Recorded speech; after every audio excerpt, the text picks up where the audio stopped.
Tomorrow marks the one-year anniversary of the controversial police shooting that shook the city of Mobile. 19-year-old Michael Moore was shot and killed by Mobile police officer Harold Hurst during a traffic stop in Toulminville. Now, exclusive affidavits obtained by Fox 10 News investigators are shining new light on the case months after Hurst was cleared of any wrongdoing by a Mobile County grand jury. Fox News investigative reporter Katie Weiss joins us in the studio with more. Katie, these are sworn testimonies. That's right, Lee. I obtained 6 sworn declarations from witnesses who say they saw the incident unfold. These affidavits were collected by the attorney representing Moore's mother, and they'll be used in a wrongful death suit that was filed against Officer Hurst individually. These exclusive witness testimonies, signed under penalty of perjury, allege possible mistakes made by Mobile police after Officer Harold Hurst shot and killed Michael Moore on June 13, 2016. Police said the incident began when Hurst noticed Moore cut in front of another car while driving this white Lexus. Police said Hurst pulled Moore over, and when he didn't have any ID, Hurst asked him to get out of the car. This is how police explained what happened next. At that point, Officer Saul claims to have seen a weapon on the suspect that he reached for. Shots were fired at that point. The suspect has been hit multiple times. But the story about that gun changed in the days following the shooting. We have recovered a pistol as well as a magazine from the ground out here. The protocol is recovered at the scene. The weapon was not recovered at the scene and was transported with Michael Moore to the ER, and so that's where it was recovered. But 4 of the 6 sworn witness statements we obtained all say that police searched Moore's body after he was shot. The witnesses agree no officer retrieved a gun, nor did any officer photograph a gun at the scene. No, he wasn't resisting. Willie Westbrook, who says he's a private investigator who was visiting a relative in the neighborhood at the time of the shooting, said in the affidavit, quote, "After the police officer fired his first shot at Michael Moore, and after Michael fell to the ground, I ran to the nearby sidewalk and said, 'Don't shoot him again.' The police officer turned his head sideways to look at me. Then the police officer turned his head in sight back to Michael. And that is when the police officer immediately shot Michael 3 more times while Michael was on the ground, not moving." Westbrook went on to write, quote, "Once backup arrived to the scene, the police officer who shot Michael approached Michael and kicked him 3 times, rolled Michael over onto his left side, handcuffed Michael, and pulled Michael's shirt up and searched him." He explained a second officer searched Moore, but still no gun was retrieved from his body. However, the 2 passengers who were in the car with Moore said in the sworn statements that they saw a gun in his waistband when he got out of the car.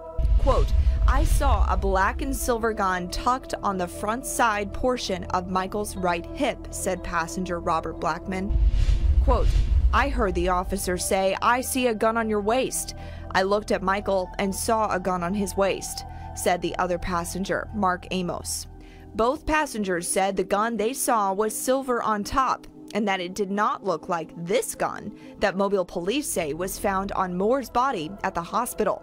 Despite the conflicting information about the gun, every witness affidavit we obtained reports Moore was not resisting arrest. 2 of the accounts specifically describe Moore's hand position as he exited the car upon Officer Hurst's request. Quote, "He had a cell phone in his right hand, which was partially raised in the air. His other hand was holding his shorts up," said Lanice Bohannon Johnson, who saw the shooting from her front porch. But Mobile police said Moore did pose an immediate threat to Officer Hurst. A witness observes the pistol in the rear right side of the waistband of the driver. At the same time, the officer also observes it as the driver places the cell phone down on the driveway of the residence at which he's parked in front of. The officer gives several commands to keep your hands away from your weapon. At that time, the officer indicates that the driver tries to gain access to the firearm. There were 3 shots fired. At that point, the driver does go down and then attempts a second time to gain access to the weapon, at which a 4th shot was fired. But all of the sworn witness statements paint the same picture, that Moore never reached in his waistband for a gun and had, in fact, taken steps backwards when Hurst shot him. These testimonies will be crucial in a civil suit filed against Hurst this year. In the lawsuit complaint, the attorney for Moore's mother compiles the testimonies to demonstrate how he believes Hurst violated Moore's civil rights and wrongfully killed him. I called and emailed Hurst's personal attorney, Thomas Gaillard, several times for a comment, but I never heard back. I also went to Hurst's home for a comment, but no one was there. But in these federal court documents filed in the civil suit, Gaillard wrote, quote, Harold Hurst denies any allegation that he violated the constitutional rights of Michael Moore, and further denies that he unjustifiably or unlawfully caused the death of Michael Moore. He goes on to write, quote, his actions were, at all times, undertaken in the course and scope and discretion of his job as a police officer. Now remember, these witness statements were collected by the attorney representing Moore's mother. And while the civil suit progresses, the FBI is still working on its criminal investigation into the case and will not comment about it until that investigation is complete. The Mobile Police Department will also not comment about its internal affairs investigation into Officer Hurst's actions until the federal investigation results have been released. We'll, of course, keep you updated when that information becomes public. All right, thanks, Katie. Now, you've also been looking into another aspect of this case. That's right, Lee. You know, one of the issues and the controversy in this case came out of the fact that there was no body camera footage taken by the police officer involved.